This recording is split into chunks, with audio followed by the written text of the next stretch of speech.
नमस्कार, मैं हूं पवन त्यागी। ईडी ने महाराष्ट्र में बहुत बड़े नेता के खिलाफ एक कार्रवाई की है और उनका घर जब्त कर लिया है। जी हां, ये नेता हैं प्रफुल्ल पटेल। आप जानते हैं कि प्रफुल्ल पटेल केंद्रीय मंत्री भी रह चुके हैं और एनसीपी के इस समय बड़े नेता हैं, शरद पवार के काफ़ी निकट माने जाते हैं। और अब इतनी बड़ी कार्रवाई से पूरे महाराष्ट्र में हड़कंप मच गया है।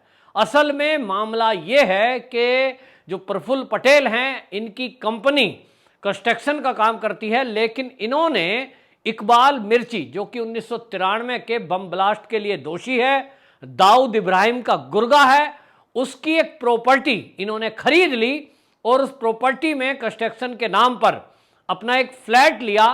और वो फ्लैट जो है, अब क्योंकि इकबाल मिर्ची तो मारा जा चुका है, मर चुका है, अब उसके नाम पर जो प्रॉपर्टी है, हमारे देश के कानून के तहत अगर कोई आतंकवाद में लिप्त है तो उसकी प्रॉपर्टी जब्त की जाती है। और इसीलिए यह प्रॉपर्टी जब्त की गई और अब इसमें ईडी का कार्यालय मुंबई का खुलने जा रहा है।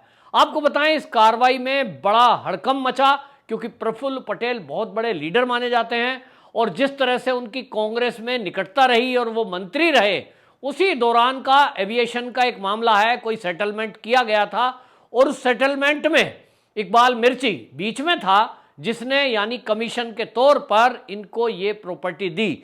मामला है, आपको बताएं, ये है डॉक्टर एनी बेसेंट रोड पर वर्ली इलाके में सीजे हाउस के नाम से है और एक 5 मंजिल बिल्डिंग है। उस 5 मंजिल बिल्डिंग में आपको बताएं, ये जो है एम के मोहम्मद के नाम थी और 1986 में इकबाल मिर्ची ने मात्र 2 लाख रुपए में इसको खरीद लिया। अब आप समझ सकते हैं कि कोई दाऊद हो, दाऊद इब्राहिम, या उसका राइट हैंड लेफ्ट हैंड हो, किस तरह से वो प्रॉपर्टियों को औने पौने दाम में लोगों को डरा धमका कर ले लिया कर। इस मामले में 2 लाख रुपए में इकबाल मिर्ची ने वो ले ली और उसके बाद उसके नाम जो है, इकबाल मिर्ची की पहली पत्नी थी हजरा, उसके नाम पर ये प्रॉपर्टी कर दी। उसके बाद यह यहाँ क्या हुआ कि यहाँ पर फिशरमैन नाम की एक पब खोल दी गई, लेकिन बाद में 1993 के बम ब्लास्ट में इसका नाम आया। ईडी की कार्रवाई हुई और ईडी की जब कार्रवाई हुई है तो ये जो है, इन्होंने क्या किया कि जब पता लगा कि अब देश का कानून बदल गया है, अब जो है कार्रवाइयां हो रही हैं, अब प्रॉपर्टी जब्त होगी, 1993 के बम ब्लास्ट के दोषियों की फाइल खोली जा रही है। तो जो इनके नाम ऐसी प्रॉपर्टियां थी कि जो इनको लग रहा था कि हमने खरीदी है, लेकिन हमारी प्रॉपर्टी अब जिस दाम में बिक जाए, जैसे दाम में हम बेच दें, लेकिन कुछ पैसे कमा लें। इसी तरह की एक प्रॉपर्टी की डील आपने सुना होगा, जिसके केस में ईडी ने, जो नवाब मलिक हैं, वो भी एनसीपी के हैं और नेता हैं, वो भी जेल के अंदर बंद हैं, उन्होंने भी 1993 के बम ब्लास्ट के जो दोषी है, उनसे एक प्रॉपर्टी इसी तरह, जो 300 करोड़ की प्रॉपर्टी है, वो मात्र 20 लाख में खरीद ली। अब बेचने वाले को तो पता है कि मेरी प्रॉपर्टी पर ईडी कार्रवाई करेगी, क्योंकि मेरी प्रॉपर्टी है तो मुझे जो भागते हुए पैसा मिल जाए वो मिल जाए। लेकिन खरीदने वाले को भी पता है कि तुम जिससे ये प्रॉपर्टी खरीद रहे हो वो कौन है। ऐसा नहीं है कि प्रफुल्ल पटेल कोई बच्चे हैं, उनको ये नहीं पता का इकबाल मिर्ची कौन है, उसकी पत्नी कौन है, और ये प्रॉपर्टी जो अरबों खरबों रुपए की है, आपको कोई फ्लैट वैसे ही दे देगा वो, कि आपने किसी के फ्लैट में कंस्ट्रक्शन किया और उसके नाम पर आपको जो है ये इतना बड़ा मकान, जो कि 600 करोड़ की संपत्ति, 35,000 स्क्वायर फीट में बना हुआ ये फ्लैट, 35,000 स्क्वायर फीट मुंबई में मेन रोड पर, ये मायने रखता है। और जो लोग जानते हैं मुंबई को, उनको पता है कि डॉक्टर एनी बेसेंट रोड कहां पर है, उस पर प्राइम लोकेशन पर प्रॉपर्टी की क्या कीमत है। तो आप समझें कि 35,000 स्क्वायर फुट की ये जगह और उसमें बनी हुई बिल्डिंग, ये प्रफुल्ल पटेल ने लगभग 600 करोड़ की प्रॉपर्टी है, जो इकबाल मिर्ची की इन्होंने ली। ये मामला बताया जा रहा है कि सलवार था, एविएशन सेक्टर में कुछ सौदेबाजी होनी थी और ये प्रफुल्ल पटेल ने उस सौदे डीड को करवाया था। इस एवज में ये सब फ्लैट दिया गया। प्रफुल्ल पटेल को पहले ईडी ने पूछताछ के लिए बुलाया और 2 बार पहले पूछताछ के लिए बुलाया जा चुका है। ईडी केवल ये जानना चाहती थी कि जिस मकान में आप रहते हैं, ये 35,000 स्क्वायर फीट का मकान इस प्राइम लोकेशन पर, इसके लिए आप पैसे कहां से लाए। 600 करोड़ की प्रॉपर्टी आपकी है, इसका आय का स्रोत क्या है। जो भी इस बात का जवाब नहीं दे पाता, हमारे देश का कानून है, मोदी सरकार ने इसको चेंज किया है कि संपत्ति जब्त होगी और व्यक्ति को जेल भी होगी। तो संपत्ति जब्त भी हुई है और प्रफुल्ल पटेल को जेल भी हुई है। अब उम्मीद है उनके आगे का जीवन जेल में ही बीतने वाला है, क्योंकि ये अपराध आतंकवाद से जुड़ा हुआ है और आतंकवाद के केस में आतंकवादियों से संबंध रखने वालों के खिलाफ उसी धाराओं में काम होता है जो आतंकवादी के खिलाफ होता है। अब आप समझें कि ये आखिरकार एनसीपी के नेता महाराष्ट्र में कर क्या रहे हैं। नवाब मलिक है, आतंकवादियों से 1993 के बम ब्लास्ट से उसका संबंध निकला, इसी तरह से उन्होंने प्रॉपर्टी खरीदी। बम ब्लास्ट के दोषियों से ही एनसीपी के संबंध क्यों हैं? प्रफुल्ल पटेल, नवाब मलिक और तीसरा शख्स, वो भी एनसीपी का मंत्री है, अनिल देशमुख, वो क्यों जेल में बंद है? 100 करोड़ रुपए उगाही। वो उगाही कौन कर रहा था? पुलिस। किससे कर रहा था? अपराधियों से। तो इकबाल मिर्ची जैसे ही लोग उनको पैसे दे रहे होंगे कि हमारी पब चलने दो, हमारा होटल चलने दो, आपको पैसा चाहिए, आप मंथली लेते रहो। तो कोई अगर पैसे देगा, और आप समझिए 100 करोड़ के लिए 100 लोगों की लिस्ट बनी है, तो 1-1 करोड़ रुपया कोई क्यों देगा? 1 करोड़ दे रहा है, इसका मतलब कम से कम 10 करोड़ तो कमा ही रहा होगा। अगर वो इतना कमीशन दे रहा है, 10 करोड़ कैसे कमाएगा? तो ये पता लग रहा है कि इकबाल मिर्ची क्या काम करता था। वो कोई परचून की दुकान नहीं चलाता था। इकबाल मिर्ची दाऊद इब्राहिम के द्वारा भेजे गए नशे की खेप को मुंबई में कंज्यूम करने का, सप्लाई करने का, ये सब काम करता था। पिछले दिनों हमने देखा जब सुशांत सिंह राजपूत की हत्या हुई, उस समय उस केस में नाम आया था और ये पता लगा था कि नशे की खेप इस तरह से आती है और उसको यहाँ खपाया जा रहा है।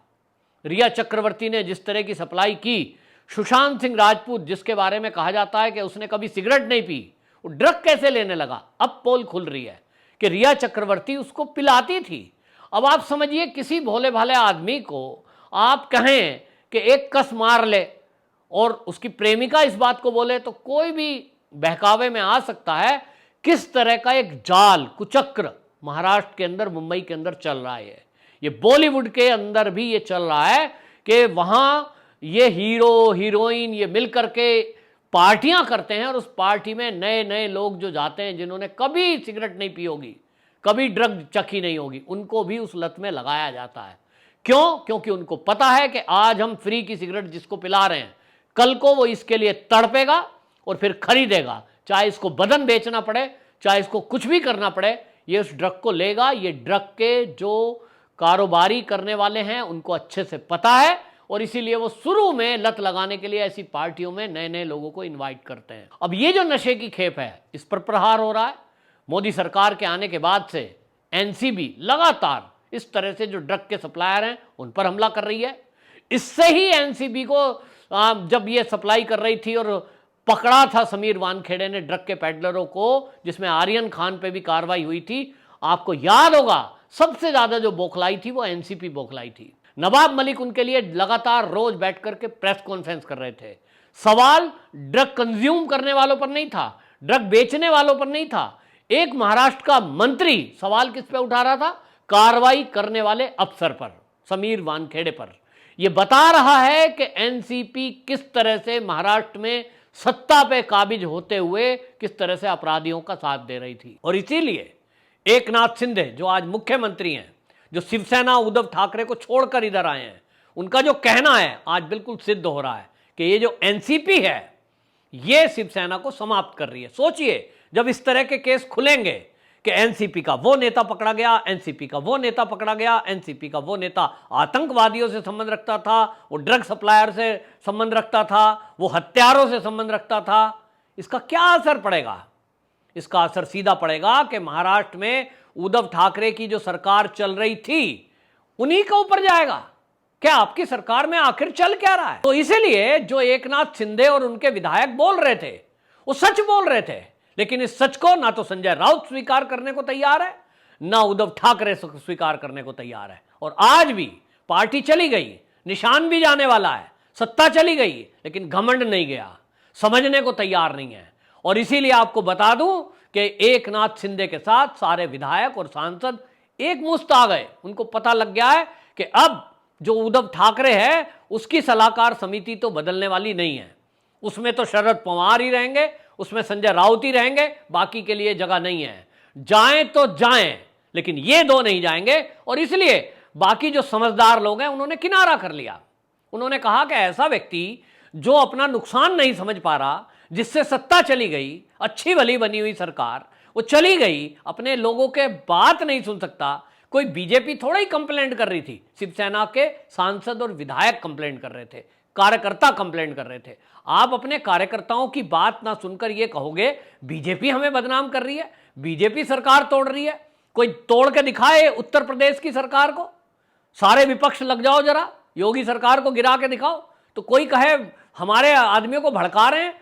हुआ है, मंत्री कुछ नाराज हुए हैं, योगी जी ने देखिए कैसे टैकल किया, मंत्रियों की बात सुनी और जिन अधिकारियों के खिलाफ उन मंत्रियों ने शिकायत की तत्काल प्रभाव से सस्पेंड किए और आज उनके ऊपर कार्रवाई हो रही है। यह होता है मुख्यमंत्री, जो सबको साथ लेके चलता है। मुख्यमंत्री मामला ही उसका यह है कि मुख्य है, मंत्रियों को साथ लेके चले। मंत्रियों की सुनवाई नहीं हो रही है किसी कारण से, अगर उनको पता नहीं लग पा रहा है, तो जब मंत्री बता रहे हैं तो उस पर भी ना सुने, तो फिर तो निश्चित रूप से सारे मंत्री एक एक करके छोड़ के चले जाएंगे। उद्धव ठाकरे के साथ यही हुआ है और यही उद्धव ठाकरे को एकनाथ शिंदे और उनका ग्रुप समझाने की कोशिश कर रहा था कि आप समझो कि एनसीपी हमारे साथ है, सत्ता में होते हुए अपराधियों से संबंध है, भ्रष्टाचार कर रहे हैं और नाम खराब हो रहा है हमारा शिवसेना का, क्योंकि सत्ता में शिवसेना है, शिवसेना के जो मुख्यमंत्री हैं और इसलिए उन्हीं के नाम आ रहा है। उद्धव ठाकरे ने इसको नहीं समझा क्योंकि उनको एक नशा था मुख्यमंत्री पोस्ट का और इसलिए उन्होंने समझने की कोशिश नहीं करी, तो आज हालत ये है। लेकिन इतना जरूर है, प्रफुल्ल पटेल का जो ये मकान अभी ईडी ने कब्जा किया है, इसके पहले आप देखें संजय राउत के खिलाफ यही कार्रवाई हुई। संजय राउत के खिलाफ क्यों हुई? मैं कहता हूं कि करोड़ों की प्रॉपर्टी आपकी ईडी ने सीज की है।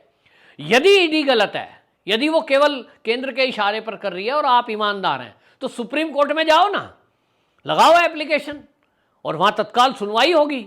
उनसे कहो कि हम पे झूठा फंसा दिया साहब।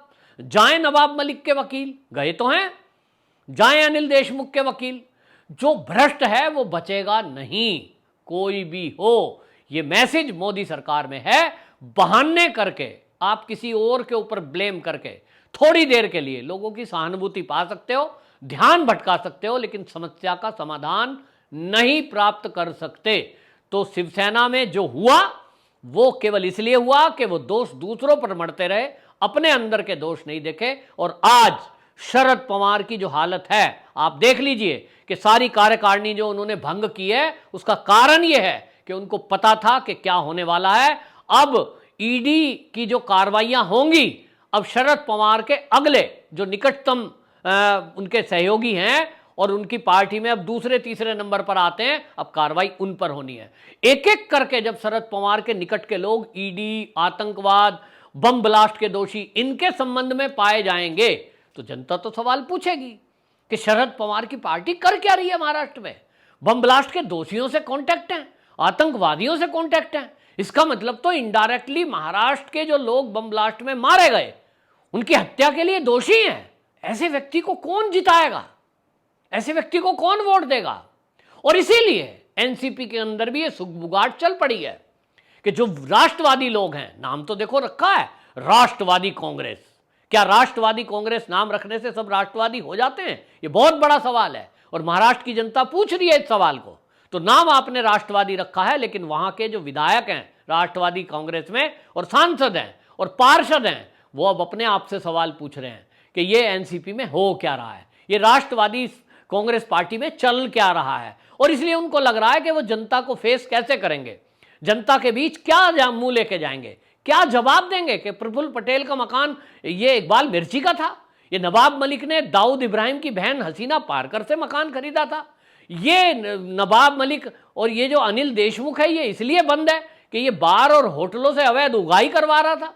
क्या जवाब देंगे? और इसलिए एनसीपी के अंदर अब ये चल पड़ा है कि उद्धव ठाकरे से जैसे छोड़कर एकनाथ शिंदे गुटा लगुआ अच्छे लोग, राष्ट्रवादी लोग, जिनको अपना भविष्य दिख रहा है कि एनसीपी के साथ रहेंगे तो अंधकार में भविष्य है, इसलिए टूटकर अलग हो जाइए या भाजपा में शामिल हो जाइए ताकि राष्ट्रवादी की छाप बनी रह सके और आपका राजनीतिक भविष्य भी सुरक्षित रह सके।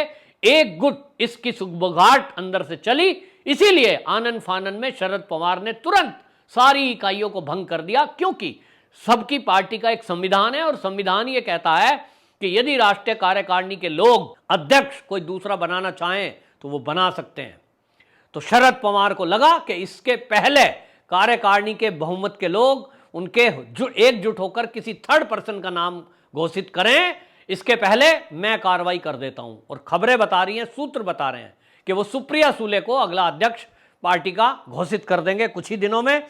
और उसके पीछे सोच वही है कि जिससे कि पार्टी भी बच जाए और जो असंतोष पनप रहा है उस पर कुछ लगाम लग सके। हालांकि इसकी संभावना नहीं है, क्योंकि लोग इस एनसीपी पे लगे हुए दागों को कैसे धोएंगे। शरद पवार जी इसका क्या जवाब देंगे कि उनके पार्टी के जुड़े हुए लोग, बड़े बड़े लीडर इस तरह से बम ब्लास्ट के दोषियों से संबंध रखे हुए हैं। मुंबई का जो सबसे बड़ा डॉन दाऊद इब्राहिम है उससे संबंध रखे हुए हैं। आखिरकार क्यों? वंदे मातरम।